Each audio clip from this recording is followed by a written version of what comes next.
Welcome to the Trust Factor Podcast, the only podcast that guarantees your success when you implement its divine age-old teachings. Good morning, everybody. Thank you for joining today. We are into a very meaningful topic, a powerful topic that hits home for everybody, and that is how we blame others or circumstances, and we either come out despondent or full of hate and rage and all kinds of different negative emotions that weigh us down. We're about to learn how to get out of that. It's very important that we learn to get out of this, because if we're stuck in this negative cycle of blaming and being a victim and constantly trying to find who's at fault for my downfall, then that will be a life of suffering. I can't begin to tell you how many people I know like this. It's a plague. It's literally an epidemic. If you think about all of the people that you know, you will find so many of them operate in the past or operate with a sense of blame and victimhood. My parents didn't raise me right. My parents did X. They didn't do Y. Blaming their upbringing. That is a very common one. Blaming your childhood. Okay, I get it. That only works for so long, my friends. You can't take that to the grave with you. And if you do, then you've lost. It's a double whammy. You understand? It's one thing to be upset about it. It's one thing to acknowledge it and recognize that you were wronged. Okay, parents aren't perfect. They're human beings. They're going to make mistakes, just like you and I. We're parents also. And we know that we're not perfect. The idea is that we build upon our parents' mistakes, but that doesn't absolve our parents of the mistakes that they made. Certainly, their mistakes weren't intentional. It's what they knew. It's what they were given, the tools that they had at the time. And a lot of these families, especially in the Jewish community, came from European backgrounds, Middle Eastern backgrounds, places where civilization was a little bit slower to progress in certain circumstances. And as a result of that, they weren't with the times. And so they didn't really understand. And they had it even worse than we got it. Point is, that idea of blaming your parents or some kind of outside variable will only take you so far.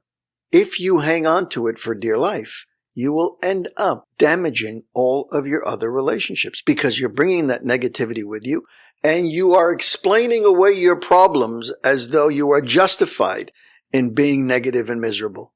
Sorry, you don't get a pass because when you were 5 and 10 and 15 years old, your parents didn't treat you right. Your parents weren't role model parents. Sorry, okay, you had a rough life, but at some point, you have to take back ownership. You have to take back control. You have to recognize that now the buck stops with you, especially if you're going to become a parent, because now you have to make sure that you don't do the same thing and repeat the negative behavior. Do you know how many people do that very thing? They repeat the same negative behavior and sometimes even worse than what they received from their parents with their children. And it becomes a terrible, terrible cycle. For the life of me, I'll never understand that, but I can only say, thank God, that's not me. Now, what he says over here in the book can get pretty heavy. So strap in here, but it's real. This is the stuff that's going to allow you to change your life, my friends. Pay attention. What goes on in the mind and the heart of an individual who blames others? In situations where a person is powerless against elements more powerful than themselves, such as police, judges, tax authorities, bank managers, employers, what happens there? Their lack of emunah leads them to believe that they're helpless victims and are prone to frustration, despair, depression, and in extreme cases, even suicide, God forbid, because they think that the Creator can't help them. They feel helpless. They feel a sense of despair. There's nothing that they can do because these people are higher on the food chain. They're higher on the totem pole. They are subservient to these individuals, so they feel like their hands are tied. I can't do anything to counter the negativity that's coming at me from these authorities. So what can I do? You feel a sense of despair. You feel a sense of hopelessness. And there is nothing worse for any human being in the world than to not have any hope. If, however, the tormenting party is simply another person, such as a spouse, a neighbor, a business partner, and the like, Feelings of hate emerge. Resentment becomes a key topic. And revenge occupies a victim's thoughts constantly, day and night, thinking, how do I switch this around so that I win? How do I take advantage of a situation to stick it to that individual? Because I have equal power. I can be just as conniving. I can be just as manipulative. I can be even worse. They think they're going to get the upper hand on me. Let me show them who they've messed with. And then you know what happens, guys. I don't have to tell you. It snowballs and it gets out of control and it ends up with a lot of pain and devastation, which could be so easily avoided. These people can lose sleep for days, weeks, and months plotting their revenge. It occupies real estate in their head. You know that amazing saying that when you're upset with somebody, all you're doing is allowing them to live rent-free in your mind? It's so true. When you harbor all these negative feelings of resentment and hatred and all these different ideas like revenge, all you're doing is keeping this person in your mind, which is like an anchor weighing you down. You're trying to move forward, but you can't. You're trying to run, but you can't, because this anchor, every time you take another step, latches onto something else, clips something else, and stops you in your tracks. In other instances, they degrade themselves by flattering or groveling before their tormentor. You've seen this before. Or they can sink into an abyss of anger and cruelty, striking back at their tormentor and turning the tables around, becoming the aggressor instead of the victim, like I just said. You want to see bad? Let me show you bad. You want to see revenge? I'll show you how to do this. Step out of the way, or as they say, hold my beer. This certainly ignites the Creator's wrath and only deepens that person's unpaid spiritual debts. The reason that he was sent the anguish in the first place.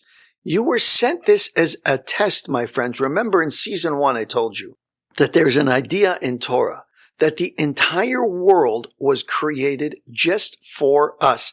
Everything you see around you, industries, governments, communities, around the world. I'm talking about if you live in Canada, everybody and everything that is functioning and operating right now in Australia was created just for me. That's a pretty heavy statement. Why do we need to think that way? Because we recognize that this is all a stage. It was all set up for us. And if you walk around thinking like this, then you'll behave this way. That the world is a stage and it's set up for our benefit. And we are the primary actor. We are the lead. We're the star in this play. And depending on the choices that we make will determine the outcome of the play, of the show. But the point is that everybody else is an actor. Everybody else is here to be able to support my role. So when somebody comes at me, I now control the outcome of that. I understand that it's a test. I understand that it's not real. It's not real. This individual isn't coming at me because they hate me and they want the worst for me. It's because it was signed off by my Creator. And it was sent to me so that I can grow and I can respond to it in a proper way. And if I do that, then the show ends beautifully. It's a success. If I don't, God forbid, then the show ends in tragedy. That's the idea behind this concept of the whole world was created for me alone. I am the lead. And therefore, I need to look at everybody and understand that they are in supporting roles for me. Not that I need to take advantage of them. If that's where your head goes to, then you're in the wrong space. Not that I need to take advantage, that I'm the king, I'm the star, I'm the celebrity, I'm the guy getting paid the billions. Wrong. It's that I need to produce the best possible show that I could produce. And the only way to do that is to have a positive outcome, a beautiful, grand finale. And in order to do that, everybody in the audience needs to be satisfied. They need to be happy that everything worked out, because in the end, those are the best films. How do you do that? By recognizing that you need to work with your co-stars. You need to understand that they're playing a role and that you need to respond to that role. Think about that for a little while. Chew on it, digest it, because it's an interesting way to view the world. It takes away the heat. It turns down the fire.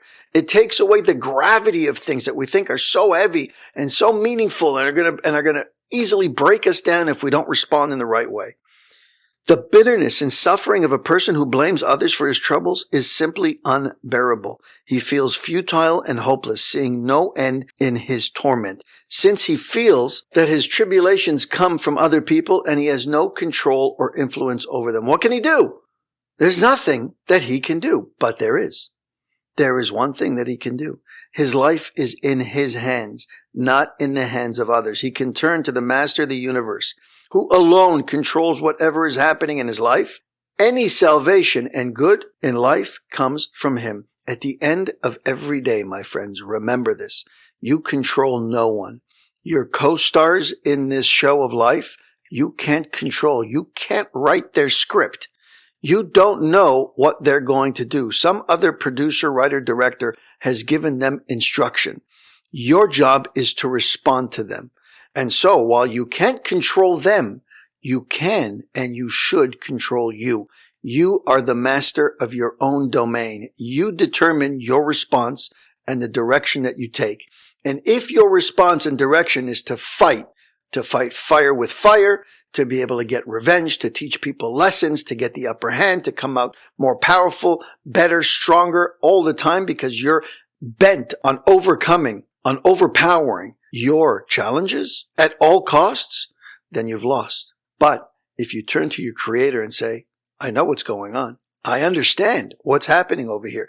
This is all for my good. These people are coming at me for me to improve, to change, to become better, stronger, just like my friend did last week. And as a result of that, as soon as you do, as soon as you become better, you take the high road, you take the Torah road, the godly road, then your enemies become your friends. Just like King Solomon, the wisest of all men, said. What did he say? When God is pleased with a person's ways, even his enemies will reconcile with him. Guys, 1 + 1 = 2. We've been talking about this all week. No coincidences. That's exactly what comes up right now. Even your enemies will reconcile with you. At home, at work, at play, communities, neighbors, bosses, taxmen, lawyers, judges, all of them. You once see them as your enemy and suddenly they reconcile with you. Suddenly a solution comes. Suddenly you have a settlement, and it's a good one, and it's in your favor. Only if you choose that road, my friends. May we all choose those roads. Have an amazing day. Thank you for spending time with us on the Trust Factor podcast. If you've heard something today that moved you, save this episode and share it with someone who might need to hear it. Be sure to subscribe so you don't miss upcoming conversations that challenge, empower, and uplift. And if you're on social media, connect with us. Leave your thoughts. Drop a quote that resonated with you. Hashtag the Trust Factor podcast. Until next time, keep growing in your trust and keep living with purpose. I'm Jesse Revivo, and this has been the Trust Factor podcast. Thanks for listening.